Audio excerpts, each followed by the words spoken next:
Hello everyone, welcome back to my mini vlog. সকালে উঠে মাথাটা এতটাই যন্ত্রণা করছিল, কারণ দুদিন প্রচণ্ড পরিমাণে জ্বর বলবো না, মানে এতটাই ঠান্ডা, মাথা যন্ত্রণা, সর্দি এইসবে ধরেছে। ভাপ নিয়ে নিয়ে মানে সর্দিটাকে নরম করেছে, কিন্তু মাথাটা ধরেই আছে। আর এত অস্বস্তি লাগছে শরীরে। সকালবেলা একটু চা বিস্কুট খেয়ে নিয়েছিলাম, তারপরে আমার হরলিক্সের ডিম সেদ্ধটা খেয়ে নিয়েছি। সকালবেলা এই লিকুইড খাবারগুলোই খাই আমি বেশিরভাগটা।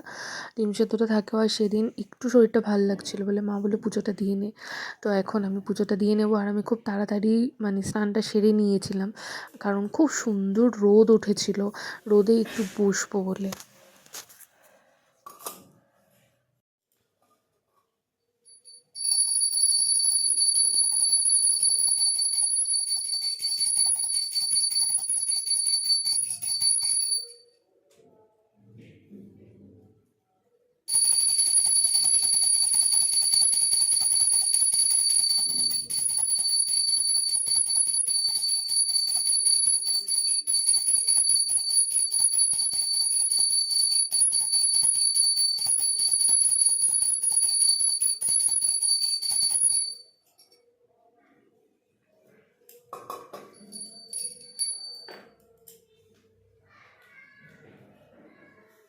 দুপুরবেলাতে একটু ধুনো জ্বালিয়ে পুজো দিয়েছিলে, কারণ ধুনোর গন্ধটা অনেকটা পজিটিভিটি এসে শরীরটা অনেকটা ভালো করে জন্য। তারপরে ভাত খেতে বসে পড়েছিলাম। ছিল হচ্ছে গিয়ে লাল শাক, আর ছিল একদম কষা কষা চিকেন।